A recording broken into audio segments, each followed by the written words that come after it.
Drew, are you playing around with the VIN chocolate calculator again? Well, Wendy, it pays to play in preparation because I've got a dog that ate dark chocolate. Luckily, the owner also brought the candy bar. So I was pulling up the chocolate toxicity calculator to see if the patient is in trouble and needs treatment. Okay, fair point. The calculators are so easy to use that preparation seems like playing, which paid off for this patient.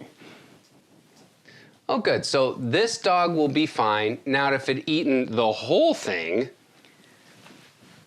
Yeah, that would have been unfortunate.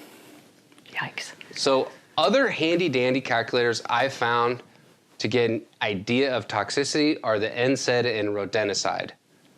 What's faster than a calculator? Oh no, a joke. What? A calcu now.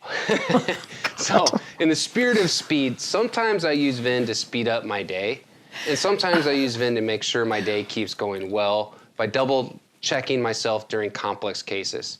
You want to hear about my last case that I doubled down on with VIN calculators? Absolutely, sure. When going into these complex cases, I'll be honest, sometimes my head starts to swirl and my confidence can get a bit dinged. So being able to go into these cases prepared really helps.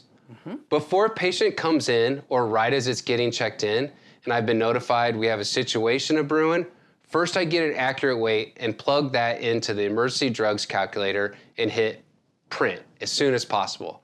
I also save the patient for quick access. So for this patient, that is exactly what I did. I'd also seen from the dog's previous records that a glucose curve was done a few months back. Since I'm a visual learner, I had plotted the curve here, and I'm glad I did because when I saved the emergency drugs for this patient, I realized we have a complicated case of Bruin. I also found out she was pregnant, and since dates can be confusing, I double-checked myself using the gestations calculator. So on my initial triage exam, the patient was noticeably dehydrated. I also started her on fluids and used the fluid therapy calculator, which I printed off.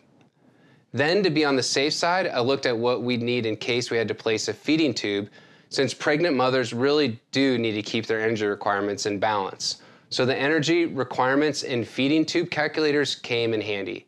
Here's what I got for these results. Wendy, you're awfully quiet today. Also, just to note here, spoiler alert, this patient did go home and I was sure to provide the owners with their energy requirements at home to help drive home the client communication aspect that we need to be monitoring this closely in the last few weeks of gestation. Bella was really a complex case, so it was great to have all her calculations saved right here together. I also discovered incidentally that she had a superficial pyoderma, so I looked up a safe topical product to use since we wanted to avoid any oral medication in a pregnant dog. Okay, wow. Well, Drew, I see all the time you've spent exploring the VIN calculators has paid off when it came to managing this complicated patient, and I am proud to see you elevating your VINing. But have you learned what happens when you cross a dog and a calculator? No.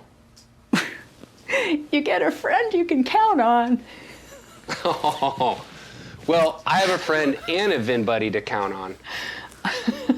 Hey, aren't you going to share?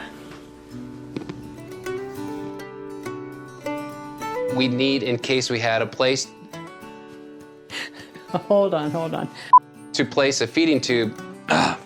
Feel like a shot of bourbon right now. Yep. One more time? No, I shouldn't.